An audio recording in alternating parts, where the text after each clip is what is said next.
So this is Andrew Richard. He's a recreational power bulker and heir apparent to the bloatlord throne of Kyriakos Grizzly.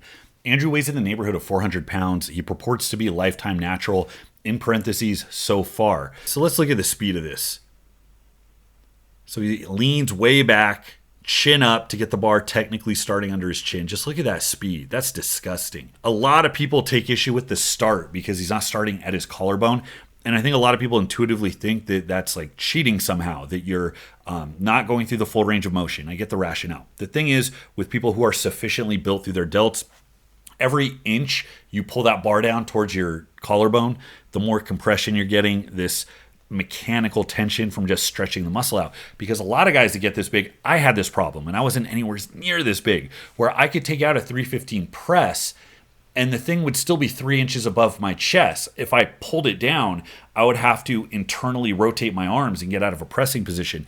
But every bit that I pulled the bar down, it was like wearing a slingshot. I got all this tension. If you look at Larry Wheels doing his 440 strict press, he actually started high, pulled it down to get that reactivity at the start, to get that bit of push. So it's not obvious to me that these heavy presses are more impressive if somebody pulls it down farther, because you do get a shit ton of mechanical tension. That's something you're not going to feel if you're a smaller guy. If you're pressing like 250 or under, you're probably not going to feel that to the same degree. But that's one. Two is, just look at the speed. I mean, look at the speed with which his thing leaves his chin. I mean, that's faster than most people's push press. And I'm not entirely sure the biggest pressers in strongman, like Eddie Hall, I don't think could have done this in his prime. I think anything over 500, he probably would have needed some leg drive. Iron Bibby is the closest. We get a lot of Andrew here comparing himself unabashedly to Iron Bibby with his 529. And Bibby's probably the best at this type of movement in the world right now. I don't think anybody can point to anybody better than Iron Bibby right now. And it looks like Andrew's close. Looks like he's coming for him. I don't know. There's also the way Andrew sees the bulk that I think is kind of interesting, because he started kind of small and he got pretty muscular. He was kind of jacked for a minute, and he hit this change in a deliberate several year period where at some point he said, I want to get as big as shit, and just started going crazy towards it. It almost looks like it leans into like muscle fetish type territory. Like, this video is called Big Beautiful Bulked Up Bastard. And it's him showing off all those muscles. That is terrifying. Oh my God. You don't want that. Look at that. You don't want that coming towards your prison cell late at night. Oh my God. On the topic of power bulking, doing the dirty bulk, full bore, no breaks, 24/7. That is kind of the hidden secret for just unchained long-term growth. It's something that people in the past have leaned on to try to get as big as possible. We remember C.T. Fletcher talking about his regular trips to McDonald's. Routinely ate anywhere from 6 to 8 double cheeseburgers a day. We remember J.M. Blakely, Dave Tate talking about eating a Hershey's bar every hour on the hour to keep the insulin levels just spike through the roof. This is the 3 breakfast sandwiches from McDonald's with 2 packages of mayonnaise. Chinese food with MSG, not without MSG. It is extremely powerful to utilize sugar, specifically processed sugar, as a means for getting just big and strong as shit. Unfortunately, it comes with a lot of health consequences, and you start to look like shit after a while. I myself went through the Pop-Tarts and Mountain Dew phase of my training. Thank God I didn't have a social media account at that point, because, well, there would have been a lot of evidence that would not help my authority in this field very much, because I realized that if I ate everything in sight, and I mean everything, I could get really strong. Like, PRs were just constant. But for every inch I put on my waist, I put a millimeter on my arms, and that ratio was getting out of whack really quickly. And there's a point where you have to ask a question: how high do I want my body fat percentage to get, just so I could say I lifted a little bit more weight? Now, there are some people who have gone that route. There's some competitors now. You have Iron Bibby. You have, in the past, guys like Glenn Ross. A lot of strongmen have just gone just full stupid with their bulks, and have gotten really, really strong. But it's a question everybody has to ask. To what degree are you trying to optimize this end result, this one arbitrary thing you're focused on, and how much damage are you willing to cause in pursuit of that? Now, I think this brings up a funny thought experiment that challenges some of the ideological platforms of the natty community. So when you look at somebody who's so committed to getting bigger and stronger and went about it the natty way, but they do something that is so extreme, so obviously unhealthy that it's going to almost guarantee that you don't make it into your 70s. I mean, what does the natty community say? Do you accept Andrew as one of yours? Do you accept his plans for a supreme bulkitude? Or do you rebuke him and his methods? And to what degree does the natty community hold health as the ultimate standard that you judge everything by? Now, obviously, so few people will be tempted to go this route. It may not seem like it poses that much of a threat, or at least the same threat that steroid use does in the general community, but I actually think that's a little dismissive. Strongman culture has already embraced bigness in a way that was previously only seen in sumo culture, and with modern movements that influence body positivity and beauty standards, I could absolutely see a type of idiocracy future where Men's Health dedicates covers to the Iron Bibbies and the Kiriakos Grizzlies of the world.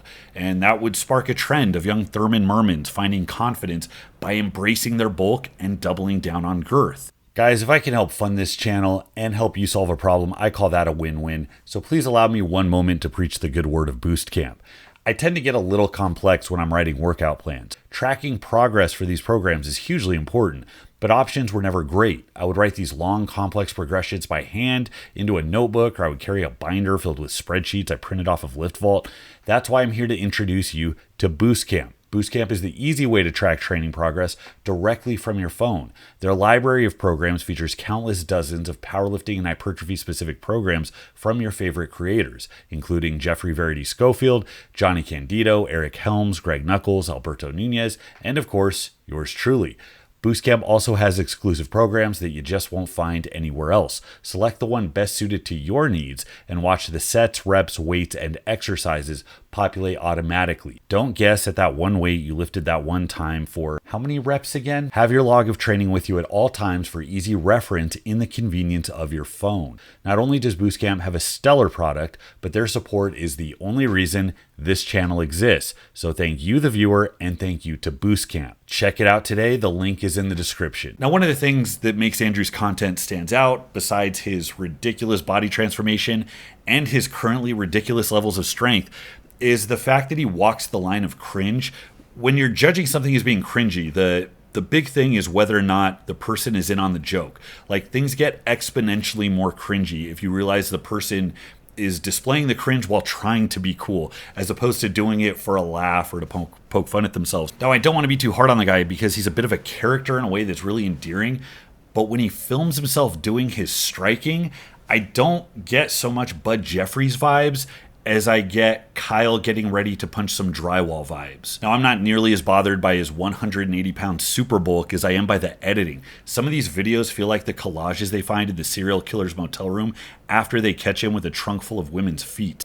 Now, Andrew's often seen in the comments engaging with the negativity that he ultimately gets for his inhuman displays of strength, speed, and girth. And that's where I want to reach through the screen and say, don't do it, Andrew. It's a dark path, and engaging in the comments takes you nowhere good. Andrew trying to win these fights as he gets bigger, it's just going to be like playing Grandmaster Tetris, where you have infinite number of pieces just being thrown at you and you're trying to swat them all away. It's really a losing battle. The bigger Andrew gets in both size and fame, the more he's going to get of this, so I really do hope his mental state is at least sturdy enough to deal with an eternity of criticism. But the haters, man, like, if a modern internet commentator can do an eye roll at an 1,100-pound squat or deadlift because that's only like 2.5 times body weight, bro, surely Andrew's feats are likely to get dismissed in a similar fashion. To many of you, this is probably self-evident, but I'm going to go over it anyways. Muscle size potentiates strength, and muscle is highest when calories can be consumed with just reckless fucking abandon. You may not want to reach such mind-melting levels of sexiness in your pursuit of strength as Andrew did, but not every measure of physical performance gets evaluated through the filter of body weight coefficients or the intersectionality of your height, age, gender, and what specific disabilities you have.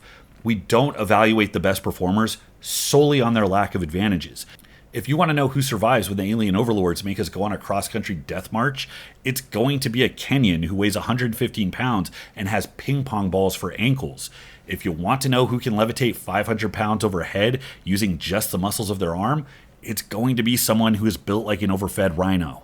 The number of people who have done any strict-ish press standing with over 500 pounds is barely into double digits.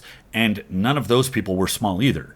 You have Vasily Alexiev and Serge Redding, who were two of the best, who battled it out around 500 pounds in the strict press, and both of them were a couple of land orcas in their own right. Now, it's fine if you guys judging Andrew want to be the strongest out of all of the kind of muscular but not too big while being basically conditioned and useful, but also able to touch your toes and go on a hike on the weekend. That's fucking great as a personal goal. In fact, I recommend that most of you take that up as a personal goal. But the completely unique intersection of traits that define your personal goals does not also have to correlate to an entire Olympic class by itself. So long story short, best in the world means best in the world. Andrew is still relatively young. He claims he's still natural, and that's a card he's willing to flip in the future, and has cited wanting to chase a 600 plus pound strict press. So when we're talking about the biggest performances of all time, this is the type of person you see it from. Just like the best basketball player is going to be tall, the best swimmer is going to have feet like flippers.